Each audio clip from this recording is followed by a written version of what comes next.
Bonjour, nouveau rendez-vous pour le potager. Donc là, je vais venir planter les graines de pois gourmands.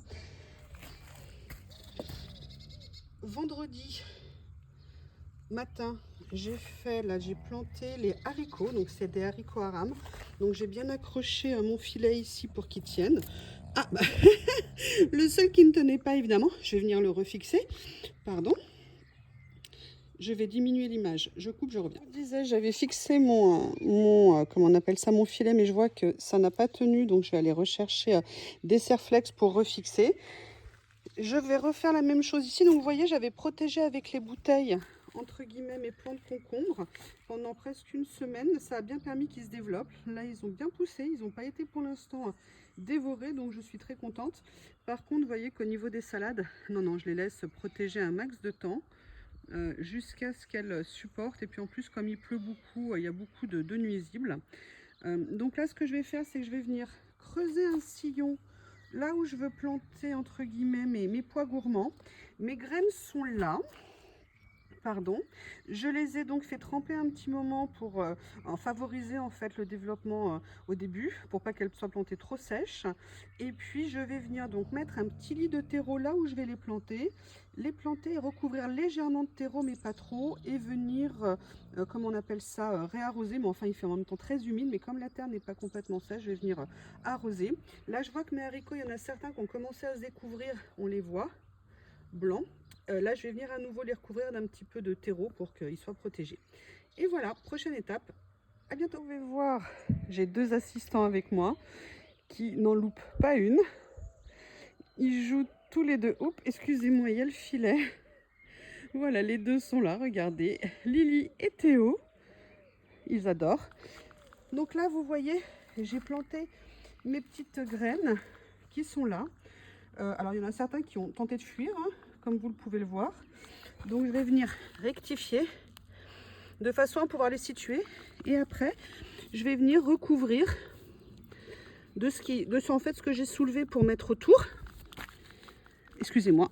Voilà, donc je viens. Excusez-moi, je ne sais même plus où je suis. Pardon. Donc là je vais venir recouvrir et puis ça sera fait. La terre est très humide, donc je vais peut-être pas réarroser. En plus ils ont annoncé pas mal de pluie. Donc on va dire que pour cette fois-ci ça va aller. Et vous voyez, comme je vous ai dit, j'ai réouvert certains pieds. Les pieds de courgettes vont super bien. Elles sont super bien grandies, protégées par les bouteilles. Donc je suis très contente. Là, je vais aussi enlever... je vais peut-être encore attendre un peu. Je vais vérifier pour les pieds de butternut qui, eux, étaient plus jeunes. Donc je vais vérifier. Mais cette année, j'ai acheté des pieds un peu moins jeunes que d'habitude. Je pense que c'était une bonne chose. Peut-être que les autres années, elles étaient un petit peu courtes, en fait, un petit peu jeunes. Voilà. À plus tard. Regardez. Oh, pardon, j'avais dit que je tournais comme ça. Allez, je vais essayer de vous tourner dans le bon sens maintenant. Regardez-les, les deux terreurs. Lily qui cavale de partout. Pour l'instant, elle ne sort pas de la maison, je suis assez contente. Donc là, comme je vous disais, allez, je vous montre parce que je ne sais pas du coup si ça va marcher, les vidéos dans les deux sens. Là, vous voyez mes plants. Je suis super contente, les plants de courgettes, ils ont super bien pris. Les mauvaises herbes aussi, hein, c'est ce qui va le faire. Excusez-moi, j'ai les serflex dans la bouche. L'avantage du paillage, c'est que ça limite énormément ce qu'on a à faire en termes pour enlever les mauvaises herbes. Et j'avoue que j'ai hâte de pouvoir repailler cette année. Déjà, c'est bon pour l'humidité. Et en plus, ça permet vraiment de limiter tout ce qui est les mauvaises herbes, la croissance des mauvaises herbes. Voilà, monsieur Théo qui est en pleine recherche. À bientôt. Eh bien écoutez, voilà, je vous montre ce que je suis en train de faire. Ça n'a rien à voir avec le scrap, évidemment. C'est toujours dans la série Le potager. Alors non, ce ne sont pas des fraises du potager. Mes fraises sont plutôt en train de se noyer. Ce sont des fraises que j'ai achetées en supermarché. Et en fait, l'année dernière, ma confiture était bien meilleure avec ces fraises-là qu'avec celles que j'avais achetées chez des producteurs. Et là, en fait, eh bien, je vais commencer la préparation pour faire une confiture de fraises. Donc là, j'ai nettoyé mes premières fraises. Je suis en train de les couper en morceaux. Je vais rajouter le sucre et en fait, je vais les laisser macérer toute la nuit. Et une fois qu'elles auront macéré, je ferai la confiture de fraises. Donc on va se retrouver au fur et à mesure. Je ne sais pas si ça vous intéresse. Je ne vais pas en faire des milliards. Mais voilà, dans la saison, je vais faire mes bocaux, mes coulis, mes mirabelles, les confitures. Par contre, on va être clair, je fais des confitures alors que je n'aime pas la confiture, j'en mange très peu. Donc, bah écoutez, voilà la première partie, et puis je vous dis à tout à l'heure, ou à plus tard. Au revoir. Voilà, arrivé l'heure de faire les confitures. Donc là, j'ai nettoyé et bouillanté mes bocaux. Là, vous avez la passoire à confiture. Et regardez mes belles fraises qui ont macéré pendant la nuit. Ce que ça donne, ça donne trop envie. La marmite, j'ai pas de marmite en cuivre. C'est donc une marmite en inox, mais ça fait très bien l'affaire. Et là, je vais stériliser mes couvercles avant de les utiliser. Et voilà, le tout posé sur un torchon propre, bien évidemment. Allez, on attaque et je vous dis à tout à l'heure. Au revoir. Et voilà, c'est parti. Donc voilà parti pour la dernière phase de la préparation de la confiture. Alors comme je vous disais, hein, je suis absolument pas une pro de la confiture. Je fais ça comme je le sens. Et enfin, pour l'instant, j'ai pas eu de plainte. Et je vous dis à bientôt. À tout à l'heure. Au revoir. Et voilà. Donc moi, personnellement, je n'aime pas que la confiture. Alors, moi, c'est entre coulis et confiture. Hein. Je mets pas beaucoup de sucre, donc c'est assez liquide. Donc, je passe systématiquement au plongeur de façon à enlever une partie des morceaux. Je laisse quand même quelques morceaux. Donc voilà, là, on s'approche de la fin. Je vais pas tarder à les mettre en pot et je vous présenterai les pots que j'ai réussi à faire. À plus tard.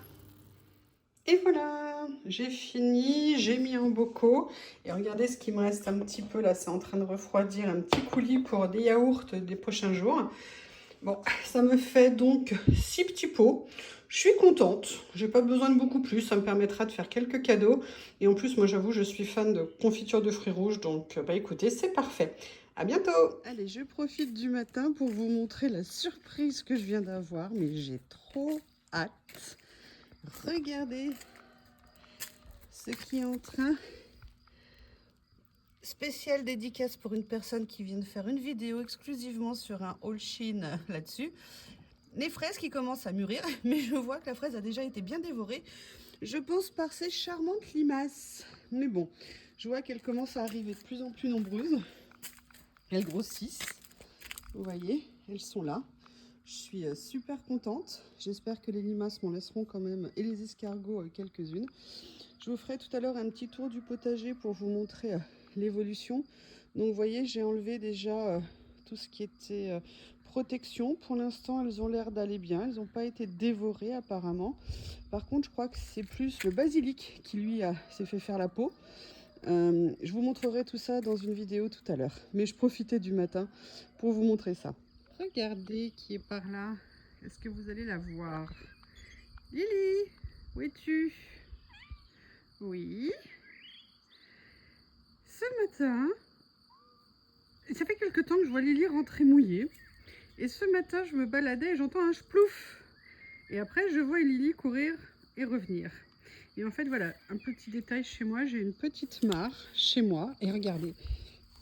Regardez là la canaille là. Elle a découvert l'existence.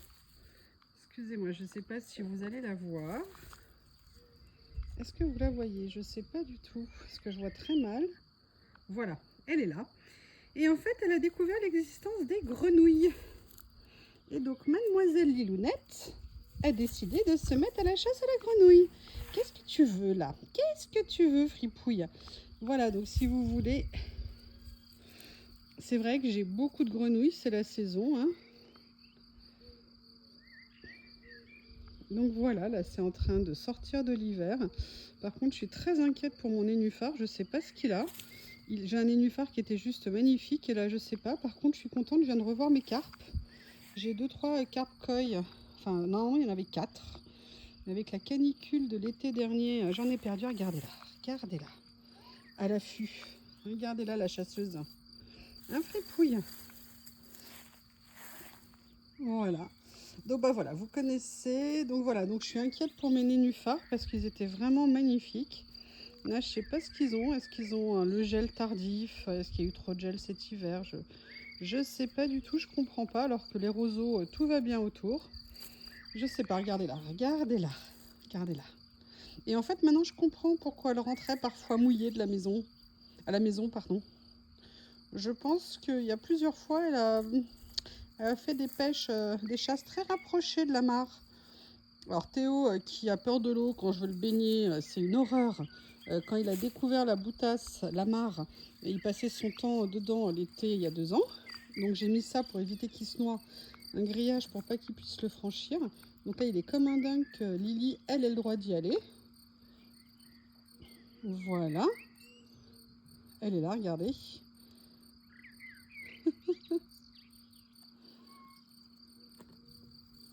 Elle est pas belle, elle est pas magnifique. Est-ce que vous allez les voir? Oh là là là là, il y avait 2 carpe-koi, il y en a déjà 2. Là, je suis trop contente, elles ont beaucoup grossi. J'essaierai de vous les filmer pour vous les montrer. Je voulais vous montrer, ce sont des mirabelliers sauvages que j'ai dans mon jardin pour certains. Et là, vous voyez, on a les mirabelles là, qui sont bien en train de sortir. Il y en a, mais il y en a beaucoup moins que l'année dernière. Comment on appelle ça, l'année dernière, ça croulait sous les fruits. Et cette année, alors, il a gelé, mais ça venait juste, ça avait fleuri, donc on était tranquille. Mais je crois quand même que ça n'a pas aimé quand même le gel. Et puis la production a été tellement, mais tellement énorme l'année dernière que je crois que les fruitiers, une année ça donne beaucoup et l'année d'après ça donne beaucoup moins, voire peu. Mais bon, j'en ai, il y aura de quoi faire. Si on n'a pas de grosses grêles comme on a eu l'année dernière au mois de juillet qui a tout détruit dans mon jardin, enfin beaucoup, notamment mes plants de tomates, j'étais limite en pleurs, ça devrait être sympathique. Je vous montrerai tout à l'heure ce que je vais faire aussi cet après-midi, petite évolution dans le potager. Mais il n'y a pas eu grand chose, il pleuvait tellement cette semaine que j'ai peu fait. Mais je vous montrerai quand même la suite. Et là j'ai Lily qui est toute contente. Alors elle adore grimper dans les arbres. Regardez là où elle est. Regardez ce monstre sauvage. Lily. Oui. C'est à quel sujet, mademoiselle? Elle est à fond. Regardez Théo avec sa Lily qui attaque Théo. Est-ce que vous avez vu la violence de l'attaque? Est-ce que vous avez vu? Et voilà, et maintenant nous allons donc aborder une séance de bisous, je t'aime. Et voilà, et des câlins. Et Lily qui est toute contente et qui se laisse faire. Et Théo qui dévore sa copine. C'est pas ça le bonheur? C'est pas ça le bonheur? Bonjour, on se retrouve pour une nouvelle vidéo. Pour l'avancée un petit peu du vlog et vous montrer un petit peu ce que je fais. Donc là j'ai un petit peu désherbé quand même le carré aux aromates. Et là en fait vous voyez il y a mon pied de rhubarbe. Je suis trop contente qu'il reparte. Il est sous le mirabellier ici. Et là vous avez un plant de citronnelle. Il faut que je vérifie si ça repart, mais sincèrement je suis vraiment pas sûre. Et en fait il me reste à planter ma menthe, parce que je n'ai pas de menthe dans le jardin et moi ça me manque beaucoup si j'ai pas de menthe. Donc là j'ai juste mis la planche ici pour situer là où je vais vouloir mettre la menthe, enfin le carré, et je vais venir désherber toute cette partie là. La planche restera là pour la protéger lorsqu'on tond le gazon, pour être sûr qu'il n'y ait pas de mort de rhubarbe pour tonte abusive. Bon après la menthe c'est un peu comme du chien-dent, ça pousse très facilement. Mais l'avantage ici c'est que je mettrai quand même le goutte à goutte qui se prolongera aussi ici, de façon à ce que ça dessèche pas complètement, du moins la rhubarbe, qu'elle ne brûle pas complètement pendant l'été. Donc allez, j'attaque. Je prends mes outils et j'attaque.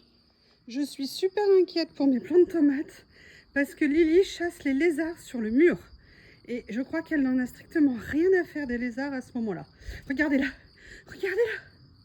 Ce monstre. Ce monstre. Et voilà. Et voilà. La bête est redescendue. Je ne sais pas si mes pieds de tomates vont survivre. Je crois que je vais les tutorer très vite. Vous voyez, je suis en train de tutorer. J'en ai mis certains, les petits ici. Mais je crois que je vais sortir les grands pour les protéger.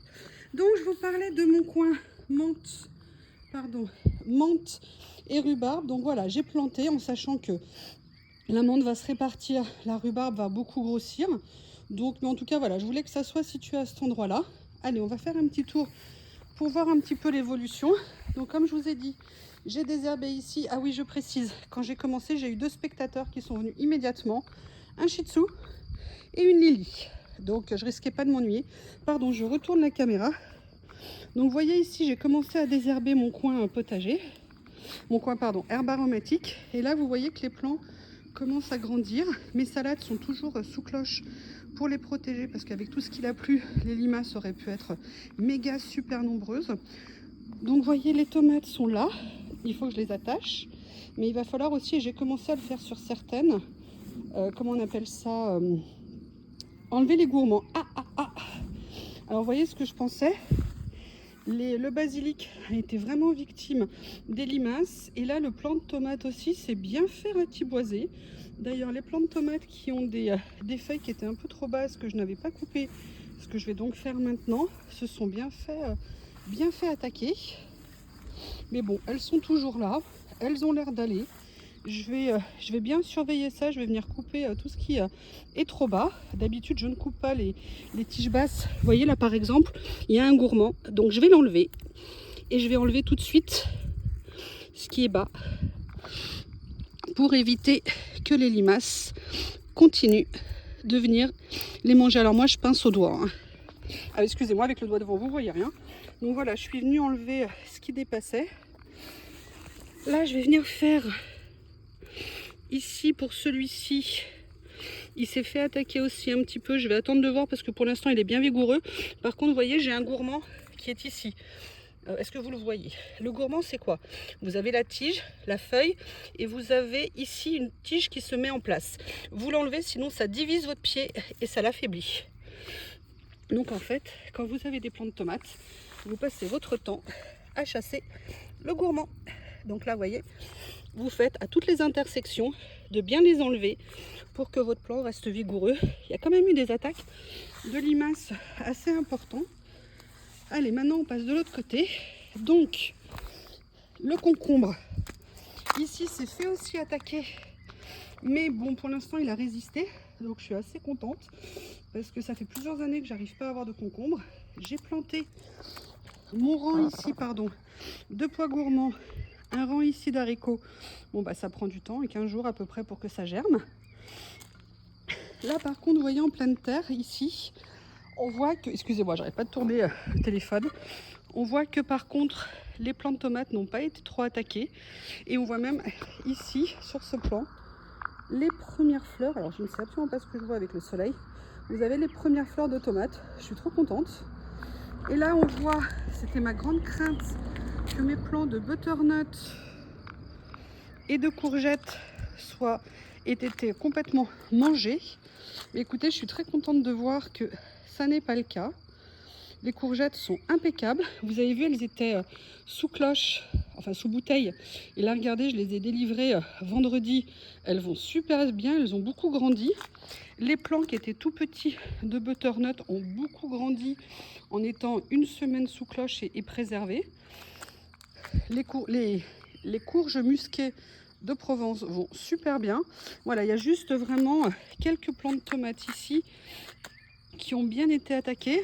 Pas beaucoup, mais quelques-uns. Bon, mes cornus des Andes vont bien, sauf un qui s'est fait pas mal attaquer, on va voir.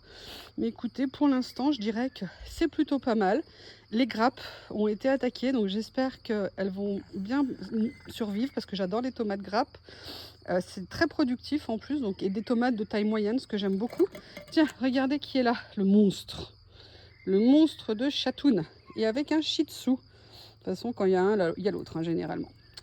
Eh bien, écoutez, je crois que je vais clore ce nouvel épisode de vlog potager. Je vais quand même vous montrer de ce côté-là aussi. Il y a de plus en plus de fraises. Regardez le bonheur que je vais avoir dans quelques jours. Le matin, vous vous levez, vous venez tout de suite manger vos fraises. Elles n'ont pas encore été toutes dévorées. Je suis bien contente. Vous voyez, les plants de tomates vont bien. Un petit coup de désherbage bientôt. Il me reste une chose à faire, c'est installer 2 petits espaces déterminés pour planter les radis et peut-être un autre plant de salade à un autre endroit. Donc voilà pour ce nouveau vlog. N'hésitez pas à me poser des questions ou à revenir. Enfin, vos retours, c'est toujours un plaisir. Et puis je vous remercie et je vous dis à bientôt. Ah oui, précision. J'ai encore du rangement à faire. Au revoir.